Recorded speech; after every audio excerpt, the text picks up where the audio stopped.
Sejam todos e todas bem-vindos a mais uma edição do podcast Outras Conversas. Eu sou Antônio Neri Filho, professor aposentado da Faculdade de Medicina e psiquiatra. E se você quiser acompanhar meu trabalho, se inscreva no meu site, conversando com ele. E hoje eu vou conversar com uma pessoa extremamente conhecida na Bahia, porque eu tenho um apreço muito grande. Não tenho muita aproximação, nós não tomamos ainda um café, como precisamos tomar, mas eu tenho acompanhado dentro das minhas possibilidades do seu trabalho. Eu estou me referindo a Gil Tavares, como ele é conhecido, e eu achei curioso porque eu mandei alguns zaps e perguntando como você quer ser apresentado. Ele me respondeu a primeira vez, artista e professor. Eu insisti, mas como é que você quer ser apresentado? Ele respondeu, modelo e atriz. Eu achei interessantíssimo, porque, segundo me consta, os japoneses no Japão, o teatro japonês, são os homens que representam as figuras femininas. Não sei se isso é verdade, você pode me dizer. De modo, Gil, que eu tenho um prazer enorme de conversar com você hoje sobre sua arte, seu trabalho, seu ensino. Mas eu começo sempre minhas conversas perguntando ao meu entrevistado quem é você. Então, a gente conhece Gil Tavares, o diretor de teatro, o cronista, mas quem é você, Gil Tavares? Pois é, quem sou eu? Eu sou filho de Eudásio Tavares, pai de Ulisses Tavares, agora,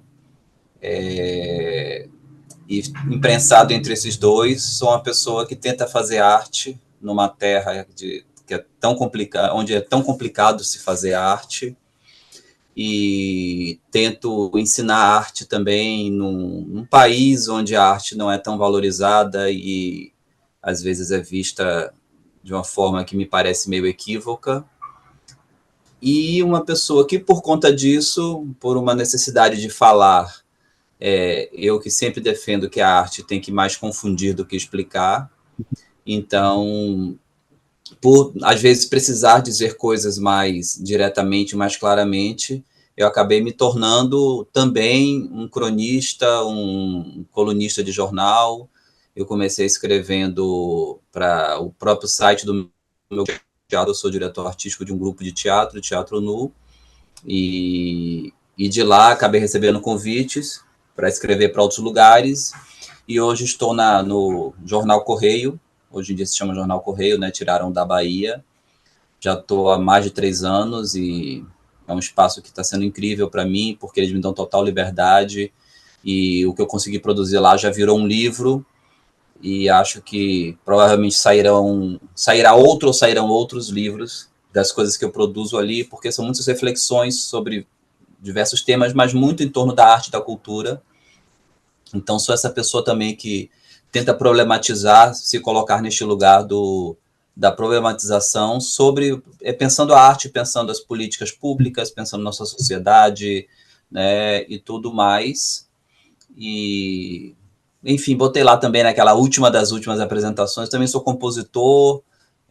Minha vida se confunde um pouco a música e o teatro. Eu tive momentos de mais música, momentos de mais teatro,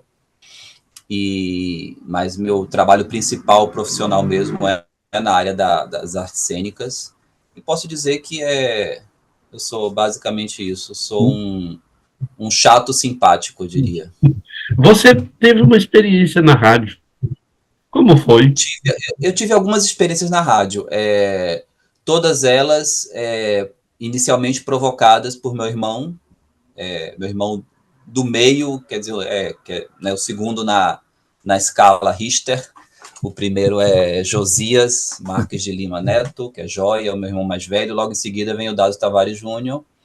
Ele me chamou, na época ele tinha um programa na Transamérica, e aí eu ia participar, cheguei a ficar fixo uma época, depois voltei a participar, saí, voltei, ele também andou pulando de um programa para outro, mudando os formatos, e até que a gente recebeu um convite para ir para Metrópole FM.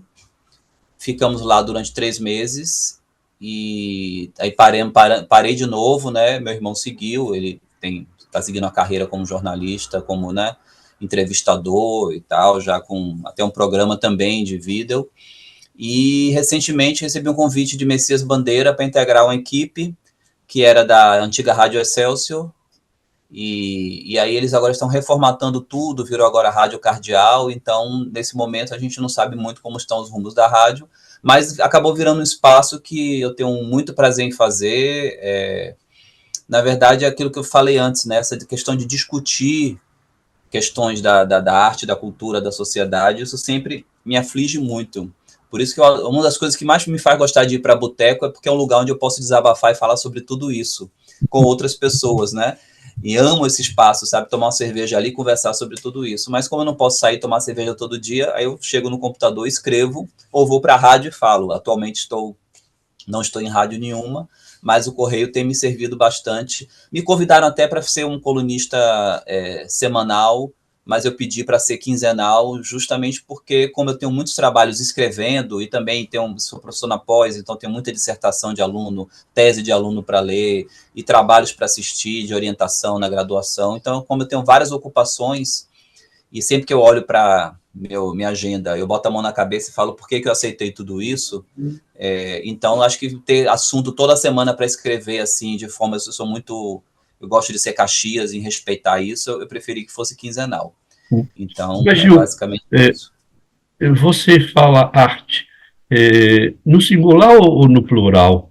Porque dança, música, teatro, cinema, a própria rádio, como é que você se insere nessa multiplicidade? Quer dizer, como é que você entende a arte no singular e no plural?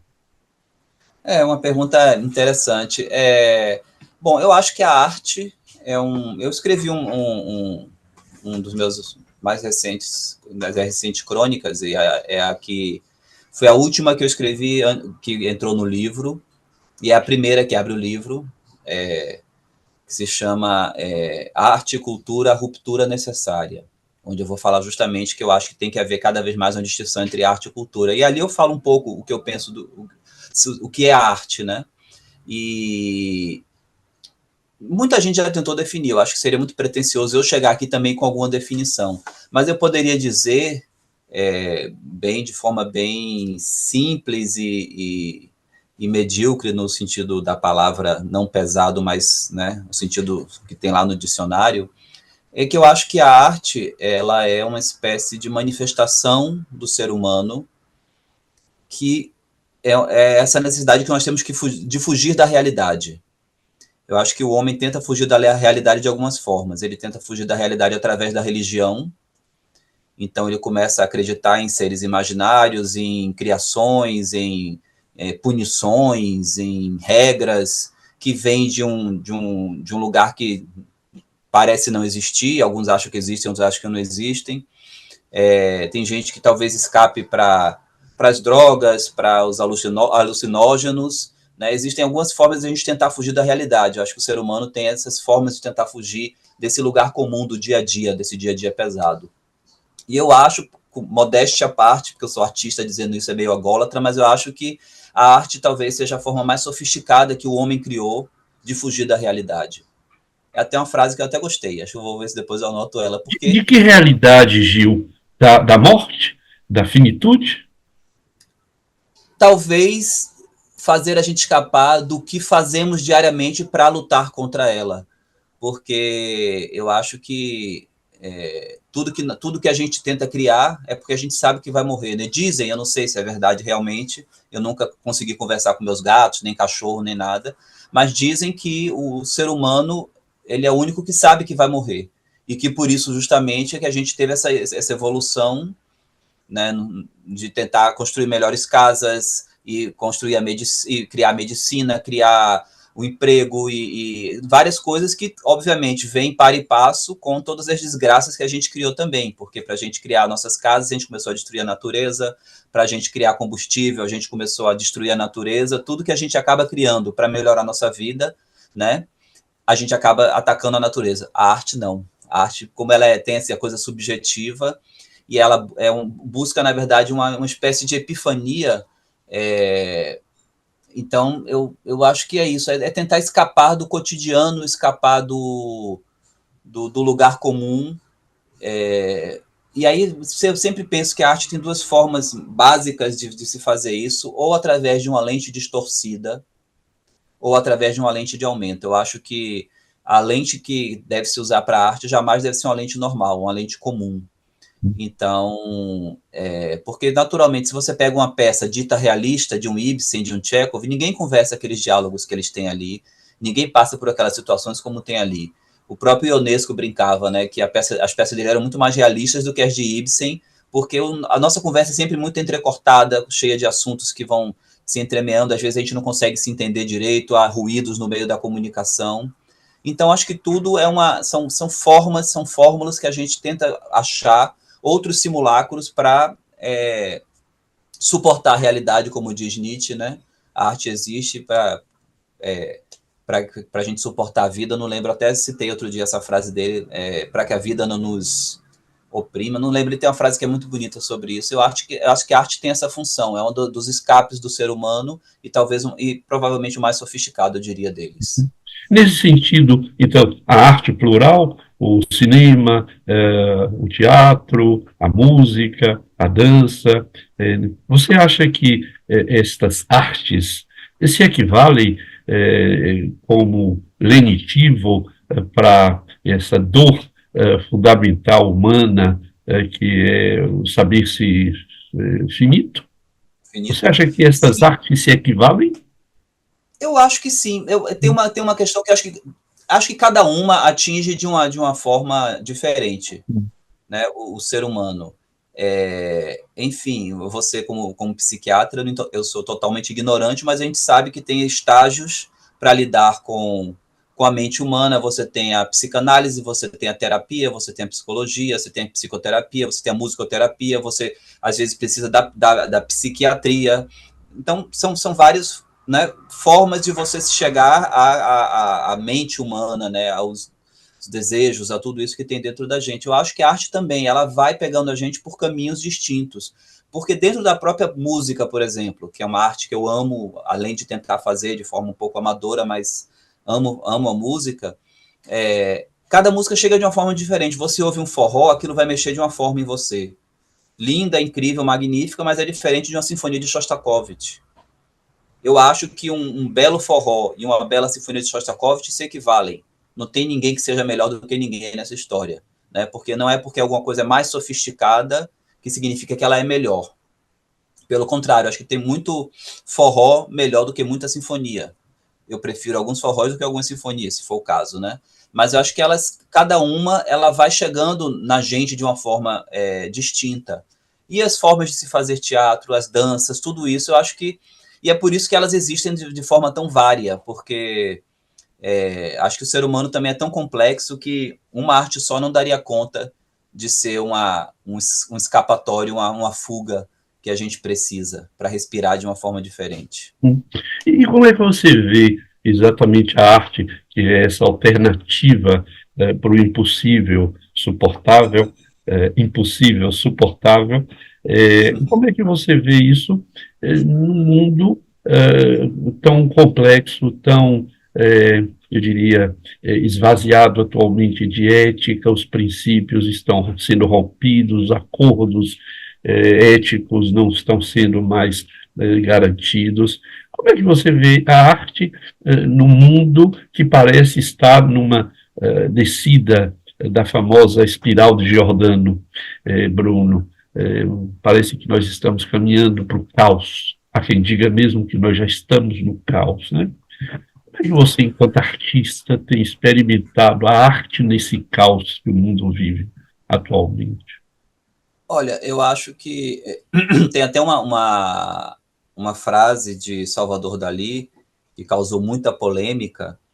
Eu não vou lembrar exatamente qual é a frase dele, mas ele diz de alguma forma de que ele gosta dos períodos de guerra, porque é nesses períodos de guerra, de conflito, onde a arte acaba, né, sendo mais acontecendo de forma mais exuberante, como, na verdade, uma reação a esses momentos de caos, esses momentos de conflito. E a frase dele, eu lembro que ele foi atacado porque parecia que ele estava defendendo, dizendo assim, eu prefiro que o mundo viva em guerra porque a arte vai ser sempre melhor. Eu sei, não vou lembrar agora, não quero ser responsável, mas eu queria pegar isso sem pontuar exatamente a fala dele, mas para dizer que talvez nesses momentos é que a gente precisa. Eu acho que a arte, a depender do momento que a gente está vivendo, ela atinge a gente de uma forma diferente. Outro dia eu estava conversando com Ítala Nandi, né, essa grande dama do teatro brasileiro, e que eu vou ter a honra de trabalhar com ela agora. A gente estava almoçando, ela estava me falando sobre uma coisa de um ciclo que os indianos pensam, que a gente vive a idade do ouro, da prata, do bronze e do ferro. E dá para entender o ouro, a prata e o bronze claramente. A idade do ferro é o momento da desgraça absoluta, da guerra, dos conflitos, não sei o que e tal, blá, blá, blá. E aí é sempre circular. Então, quando a gente chega na idade do ferro, que chega na desgraça absoluta, logo depois a gente volta a uma idade de ouro de novo. Mas a passagem da idade do ferro para a idade do ouro é onde, como diria Wittgenstein, é onde a jurupoca pia no brejo, porque é o momento de, né, ela diz que é quando a deusa Kali assume, né, e sai picando a porra em todo mundo. Então é onde realmente acontece a desgraça absoluta, que é isso que você fala, será que já estamos nesse caos, né? São esses ciclos intermináveis. Eu acho que eu lembro muito quando algumas coisas aconteceram no Brasil politicamente recentemente, e eu já estava meio que prevendo isso, falando sobre isso nos meus espetáculos antes mesmo de acontecer. E não é porque eu era um gênio premonitório, sei lá, eu tinha uma bola de cristal, ou porque eu tenho uma sensibilidade. Não, é muito simplesmente porque ao ler muito sobre história, ao ler sobre esses processos que a gente vai vendo, a gente percebe como os caminhos vão sempre se repetindo, como os mecanismos são sempre os mesmos, como as derrubadas de governo, como os inícios de guerra, como as perseguições, como as opressões, elas sempre são muito parecidas no ciclo da humanidade, né? Então, acho que a gente está vivendo esse momento. Não sei se a gente já chegou no auge dessa era do ferro, não sei se a gente já está nesse momento dessa desgraça absoluta para retomar uma era de ouro, mas a gente está num momento complicado. E eu acho que nesses momentos, eu nunca penso, Nery, na grande maioria. Infelizmente, a gente há de convir que a grande maioria, por vários fatores, que eu não vou dizer agora, quem sou eu para falar sobre eles, são pessoas que vão meio sendo levadas pela maré de alguma forma, e, né, ou estão muito insatisfeitas ou satisfeitas e sem muita preocupação com isso, em soluções que sejam mais complexas em relação a isso. Então, eu sempre digo uma questão de porcentagem em Salvador, que eu digo assim, eu não acho que eu vou conseguir com minha arte atingir, sei lá, 100% da cidade. Nem 10%. Se eu atingisse 0,1% de Salvador com a arte que eu faço, eu já estaria felicíssimo. Porque se a gente pensar, né, 10% de 3 milhões é 300 mil. Né? 1%, 30 mil.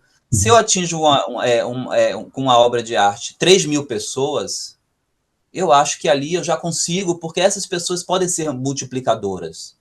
E aquela sensibilização que eu posso fazer elas atingirem ali, e que as obras de arte, quando são realmente, né, conseguem chegar ao coração das pessoas, elas conseguem sensibilizar, é aquilo que sempre se diz, a arte não muda o mundo, a arte muda as pessoas e as pessoas mudam o mundo.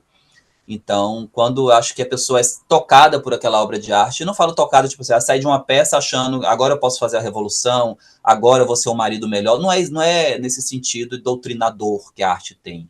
Mas eu acho que quando você consegue ativar uma determinada sensibilidade no ser humano, naquele momento, eu acho que você faz aquele ser humano ser um pouquinho melhor, ele sai dali um pouquinho melhor.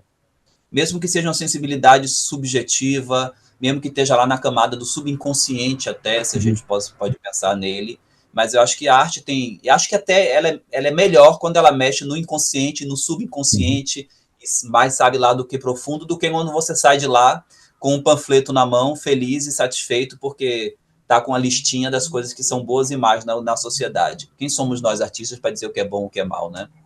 Essa frase que você mencionou agora, né?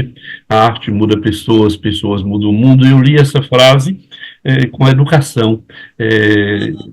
que nosso educador Paulo Freire teria escrito e dito que educação não muda o mundo, educação muda pessoas e as pessoas mudam o mundo. Então, eu acho que isso certamente vale também para a arte. Agora, eu estava pensando aqui, queria lhe ouvir, Gil, sobre a memória, né? Você diz, olha, há ciclos. E você acha que esses ciclos deixam memória? Nós falamos muito na memória ancestral, por exemplo, né? Siddhartha Ribeiro trata muito dessa questão da memória ancestral boa e o que podemos fazer com a nossa memória ancestral ruim, recuperar a ruim e trabalhar com a boa. E eu chamo isso de memória, né? Memória ancestral que nos constitui. Você pensa o que disso, de memória, né? Tem um experimento que, se você conhece, eu peço licença para falar para quem vai nos ouvir, porque muita gente não conhece, que foi um experimento feito com macacos. Eles pegaram macacos numa jaula e eles faziam o seguinte, eles botavam um cacho de banana num canto, e toda vez que algum macaco ia tentar pegar esse cacho de banana, eles jogavam um jato de água nos outros macacos. Com o tempo, os macacos começaram a bater nos macacos que iam pegar banana, porque eles sabiam que iam tomar um jato de água. E com o tempo eles foram trocando os macacos dessa jaula, e depois de um certo tempo eles pararam de jogar o jato de água. Até que chegou um determinado momento onde só tinham macacos na jaula que jamais tinham recebido esse jato de água, mas eles tinham ali introjetado neles que toda vez que algum macaco fosse pegar o cacho de banana, eles teriam que bater naquele macaco. Isso explica, tristemente, todos os nossos problemas de preconceitos, todos os nossos ódios, todas as questões que movem o mundo e que alimentam tanto a extrema-direita, por exemplo, né? E é muito bom, até quero saber onde é que está essa coisa da memória que Siddhartha fala, qual o livro dele, porque é algo que me interessa profundamente, até porque tem totalmente a ver com a arte isso.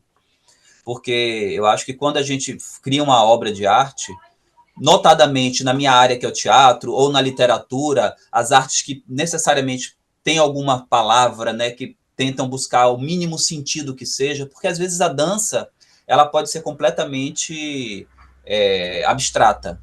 Até a arte visual, né, um quadro pode ser completamente abstrato e você ter uma relação com ele que vai por outro sensorial de uma forma completamente distinta, talvez. Mas no teatro, no cinema, na literatura, poesia, tudo isso, você tem a palavra. E por mais que você tente ser abstrato, por mais que você tente ser vazio, a palavra evoca alguma coisa, o dizer algo ou não dizer algo, até o silêncio, mas o olhar, a movimentação, você tem uma figura humana ali. Enfim, existem muitas camadas de signos que fazem com que tenha que existir algum sentido naquilo ali, mínimo que se busque. E eu acho que tudo que a gente cria parte de uma memória. E tudo que a gente cria, talvez essa ideia do inconsciente coletivo, né, que é um conceito que eu sei que é talvez um pouco polêmico, mas eu acho que tem gente que adora, tem gente que não. Até onde eu sei, parece que foi Jung que criou esse conceito, né? Mas a gente sempre, quando diz que alguém criou, alguém vai descobrir que um autor 3 séculos antes tinha escrito na Tanzânia ou na Ucrânia, ou não sei aonde, sempre vão descobrir. Mas diz o lugar comum que foi lá Jung, que veio falar dessa questão do consciente coletivo. Mas eu acho que existe alguma coisa que é primeva na gente, que está ali já desde um bom tempo. O Freud vai falar também, né, um pouco, quando ele vai falar lá do grande macacão que a gente matou lá atrás, né? Ele fala do macaco gigante, que tinha um grande macaco, que os homens precisaram matar aquilo para se afirmar. Essa morte do pai, essa morte do criador, aí vai para Édipo, vai para tudo isso. Eu acho que todas essas questões estão dentro da gente de alguma forma, e a arte a nossa maneira. É engraçado porque eu tenho um caso específico, vou falar o milagre, não vou falar o santo, de um artista que foi recomendado a ele fazer terapia, fazer psicanálise. E aí ele sentou com o psicanalista, depois de 2 horas de conversa super prazerosa, o psicanalista falou: o que você está fazendo aqui? Você não precisa de psicanálise, você escreve, a sua forma de lidar com essas questões todas, você trabalha elas na arte. Então, assim, a arte também tem essa... Acho que eu não gosto dessa coisa da arte como terapia, mas acho que talvez a arte seja um pouco terapêutica para o próprio artista. Isso talvez possa ser, entendeu? E aí, com isso, você acaba criando uma obra onde você está ali lidando com seus monstros, com suas questões, com suas angústias, né? Ou com suas belezas, com suas epifanias, com suas, né, delícias também. E aí acho que a gente consegue acionar no outro essa questão que também é muito natural do homem de ser voyeur, de gostar de olhar. Né? Eu tenho um filho agora de 1 ano e 7 meses, vai fazer 1 ano e 8 meses agora, e ele está brincando comigo na sala, ele ouve um barulho de um carro acelerando, ele vai correndo para a varanda para olhar o carro. Ele ouve alguém gritar, ele vai correndo. A gente tem essa ânsia por querer ver o que está acontecendo em outros lugares, né? Esse voyeurismo natural do ser humano. E eu acho que é isso que atrai as pessoas a verem a arte, porque é tentar ver como há seres humanos tentando lidar com a realidade sob uma outra lente, tentando deslocar essa realidade. Talvez a gente possa chamar de curiosidade, no lugar de voyeurismo, não é? A curiosidade que move as pessoas. Eu penso que talvez o seu filhote seja movido pela curiosidade, pelo desconhecido, a curiosidade que move para o conhecimento do desconhecido. Em outro momento, talvez a gente possa conversar sobre Jung e seu inconsciente coletivo, os arquétipos, que é uma espécie de memória especial. Mas eu queria centrar agora a nossa conversa em sua arte. Você tem feito teatro, eu vi uma peça sua ao lado do meu saudoso Paulo Galdesi, eu sei que você faz música, então eu queria conversar com você um pouco sobre a sua arte, teatro que você tem feito, a música que você tem feito, as crônicas que você tem escrito. Podemos falar um pouco de você agora? Claro, vamos lá. É meio às vezes embaraçoso, mas me provoque aí que eu mando brasa. Que peças você pode discutir um pouco, conversar um pouco agora comigo, que marcaram sua trajetória na sua avaliação? Tá, eu tenho uma coisa, né? Eu comecei me apresentando como filho de Udásio e pai de Ulisses, mas é porque isso tem sua importância, porque meu pai foi um grande intelectual e uma pessoa que influenciou muito minha vida, meu pensamento, e agora estar com um filho também muda tudo na nossa cabeça, né? A gente começa a rearrumar as coisas, porque agora a gente começa a ter outros objetivos e outras perspectivas da vida, né?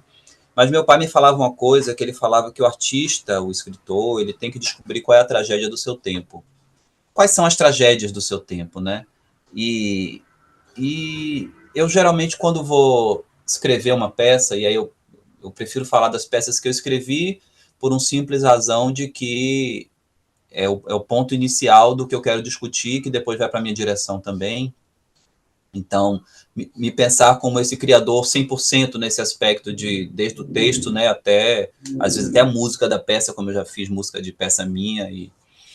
E eu acho que eu tenho muito essa questão de que temas eu estou querendo discutir, o que eu acho que é urgente ser colocado, e não porque eu sinto, meus alunos têm muito uma coisa assim, de vou montar tal peça agora, porque é a temática do momento, então, como se fosse adiantar alguma coisa, você montar uma peça sobre o fascismo, porque estamos vivendo uma sessão do fascismo e tal.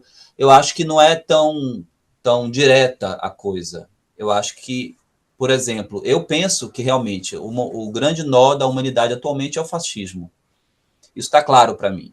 Depois de tudo que eu estudei, a gente está vivendo essa nova ascensão da extrema-direita, e todos os pensamentos que chegam, seja a questão do negro, da mulher, do imigrante, dos homossexuais, dos trans, da cultura, da educação, todos esses pontos são pontos que têm muito a ver com o que o fascismo colocou no mundo a partir ali da década de 20 do século passado. Mas não acho que com isso eu tenho que fazer peças falando mal do fascismo, mostrando como o fascismo é malvado, ai, não façam isso que é feio, o que é bonitinho é outra coisa, essa coisa meio doutrinadora e meio quase evangelizadora, eu não suporto isso, na verdade. Quando eu vejo peça assim, eu fico irritadíssimo, querendo levantar e ir embora, porque me dá uma angústia profunda esse tipo de catequismo, de proselitismo no teatro. O que eu acho que a gente talvez tenha que buscar, e eu tento buscar, eu falo tento porque é pretensioso dizer que eu consigo, e quem sou eu para dizer que eu mesmo consigo fazer as coisas? Eu acho que a gente faz a arte para os outros terem alguma percepção dela, não nós mesmos, né? Mas o que eu tento fazer é mergulhar nesse universo, é buscar nessas pessoas, às vezes até buscar o fascismo na pessoa que é contra o fascismo, falar das atitudes do dia a dia, ou falar de usar de alegorias para pensar outros momentos e a gente perceber como aqueles momentos parecem com o nosso. Então, é sempre uma via meio nebulosa, meio densa e enevoada, onde eu prefiro habitar para pensar sobre essas questões, porque é também uma forma, eu quando crio, eu também estou expondo minhas dúvidas ali, minhas crises e minhas angústias. Então, eu não tenho solução para elas. Então, eu acho que seria... Por isso que eu acho que o artista que quer mostrar soluções e regras e o que é certo e o que é errado, eu acho pretensioso, porque ele está tão resolvido assim que ele sabe o que é certo e o que é errado, porque eu não estou. Eu não sei que caminhos tomar, eu não sei o que é certo e o que é errado, eu não sei como dizer, como conduzir. Então, eu acabo jogando questionamentos, eu acabo jogando perguntas. Então, eu acho que me interessa estar nesse lugar, de ser uma pessoa que joga esses problemas para serem colocados em cena, ou seja num verso, ou seja numa canção. São várias formas que a gente pode abordar a criação, né? Eu trabalho com todas elas de alguma maneira. Então, eu vejo minha criação muito indo por esse caminho, de tentar jogar questionamentos. É uma forma de dividir angústias com os outros através de uma obra de arte, claro que sempre buscando o belo e o estranho, sempre buscando a epifania e o incômodo. Acho que a gente sempre tem que ficar nessa balança, né, de variáveis para se mexer com o sentimento humano, com o trágico, com o cômico, com tudo isso. E a sua peça sobre o Padre Cícero? Pois é. Essa peça você falou dela, eu tenho um apreço por ela, assim, mesmo. Eu digo, dizer o que é melhor é igual dizer qual filho que você mais gosta, qual é a, sei lá, a comida que você mais gosta, essas coisas assim. Acho que, né, eleger isso é melhor do que aquilo, mas, assim, em termos de complexidade e de pensar sofisticações e técnicas e aprofundamento de coisas, é a minha peça que eu mais gosto nesse aspecto, que eu mais fico satisfeito. Eu acho que eu cheguei ali dentro das minhas limitações e das minhas ambições. Eu cheguei num lugar que muito me agrada, porque é uma peça que, ela esteticamente, ela vai por caminhos muito distintos, e eu gosto muito de como eu consigo costurar, que me satisfaz a forma como eu costuro e caminho por todos esses lugares. E as discussões que chegam ali, porque ali tem religião, tem política, tem história, tem muita coisa que está sendo discutida naquela peça, por vários ângulos, e eu fico feliz por conseguir fazer uma peça que é eminentemente brasileira, né, usando de uma linguagem brasileira, usando do repente, do martelo, né, de tradições até da nossa oralidade, e pegando personagens históricos. Eu gosto muito da cena de Padre Cícero com Lampião, as discussões que eu coloco ali, que me interessam bastante que sejam colocadas, e sempre é muito engraçado, porque para quem me pega no susto, assim, de forma superficial, pensa que eu sou uma pessoa muito contraditória, porque todo mundo diz que eu faço sempre um teatro político, que não tem jeito, eu nunca consigo fugir da política, mas quando as pessoas me ouvem falar sobre teatro político e eu criticando esse teatro dito político, as pessoas devem achar que eu sou maluco, porque eu acho que há uma diferença entre o teatro político e o teatro panfletário, né, e o teatro doutrinador e, sabe, ideológico demais. onde você toma partido. Muito pelo contrário, eu acho que a autocrítica deveria ser sempre um princípio basilar no processo criativo de alguém, entendeu? Se colocar como parte do problema e questionar desse ponto de vista. Porque escrever sobre os outros e falar mal dos outros é muito fácil, né? Qualquer um sabe. Se a gente sentar aqui e resolver eleger alguém para falar mal, a gente passa a tarde inteira falando mal numa boa. Agora, falar mal de si mesmo, de pensar quem está em torno de você, quais são nossos problemas, o que a gente precisa resolver, eu acho que isso me interessa muito mais. E isso é uma atitude política. É pensar o homem em relação com a sua polis. Então, acho que eu tento colocar minha arte nesse lugar, especificamente. Duas coisas para a gente caminhar para concluir essa conversa que já dura 40 minutos, é o nosso tempo de trabalho. Eu lhe perguntaria, das artes que você faz, qual é a que mais lhe atrai? É o teatro, a música, a crônica? Essa é uma coisa. A outra seria, se um ingênuo perguntasse a você, eh, qual é a essência do que trata essa sua peça sobre o Padre Cícero, o que você responderia? Boa. Vou começar respondendo a segunda. Eu perguntaria sobre você. Eu responderia sobre você. Hum. Simples, assim. Do que trata a sua peça sobre você. Ponto. Sobre nós. Talvez. Sobre a Porque é vida? isso. Sobre a vida, sim. Mas esse sobre você seria uma provocação, Hum. porque, né, na verdade, como provocação, óbvio que é sobre a vida, sobre nós, sobre a humanidade, sobre várias questões, mas eu acho que eu faria essa provocação, eu retribuiria com outra provocação, do que traz sobre você, para a pessoa se colocar pensando aquilo ali a partir de si, não olhar que Padre Cícero é um ser exógeno ou, né, exótico qualquer e lampião e aquela realidade e tal, porque, né, o clichê lá de Tolstói, cante sua aldeia, serás universal, porque eu acho que a gente está sempre falando mais profundamente do ser humano. Os grandes clássicos viram clássicos justamente por isso, né? Porque você sempre vai ler ali, seja Homero, seja Shakespeare, seja Cervantes ou Kafka, e ele vai estar sempre falando de todos nós, do humano mais a fundo. E das artes, qual que mais me agrada, você perguntou? Uhum. Me agrada eu como espectador delas ou a que mais me agrada como fazedor, como criador delas? Os dois, as duas, que não. É aquilo que eu falei logo no início, de que cada arte toca a gente de uma forma, é, porque tem isso. Eu acho que, por exemplo, o teatro, quando eu escrevo uma peça e dirijo essa peça, eu acho que eu chego a um grau de complexidade como criador, que envolve uma coisa, sabe, muito que demanda muito tempo, que demanda muitos assuntos, porque às vezes uma peça tem 1h30, 2 horas, então você tem que ter ali um conteúdo e uma profundidade, uma complexidade que né? Então, nesse aspecto, eu acho que o teatro tem esse lugar.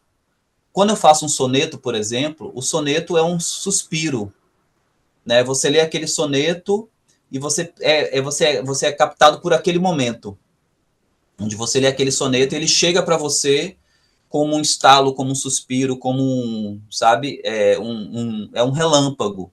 Então, se a gente for pensar em acidentes naturais, né, eu acho que talvez o teatro seja uma espécie de um vulcão que está ali em erupção e as lavas estão descendo, e elas vão descendo, descendo até queimar tudo e deixar aquela terra devastada depois, para a gente olhar e falar o que ficou atrás dessas lavas que passaram, né? Um soneto pode ser um raio. Talvez a música, quando eu faço, possa ser uma espécie de terremoto, que é uma coisa que você sente aquele tremer, mas você vai sempre lembrar daquele tremor de alguma maneira, e talvez possa voltar a ele, porque a música você volta muito mais. Eu acho que um soneto, quando você lê, você guarda ele de uma forma diferente da música. A música, quando você gosta, você ouve de novo. E um soneto, às vezes, você comenta sobre ele, mas você não volta a reler. Eu tenho uns sonetos que eu amo e que eu até decorei, e eu não lembro qual foi a última vez que eu peguei para reler, por exemplo, porque eu já sei, tá até de cor na minha cabeça. É diferente da música, porque o prazer do soneto é quando você, ou da poesia, eu poderia dizer, né? É quando você traz aquilo para você. A música não, a música você tem essa necessidade de voltar a ela mais vezes. Quando você ama uma música, a primeira coisa que você quer fazer é ouvir a música de novo. eu, quando gosto de um poema, a primeira coisa que eu quero fazer é pensar sobre ele e guardar ele dentro de mim, e não pegar e ler de novo aquele poema.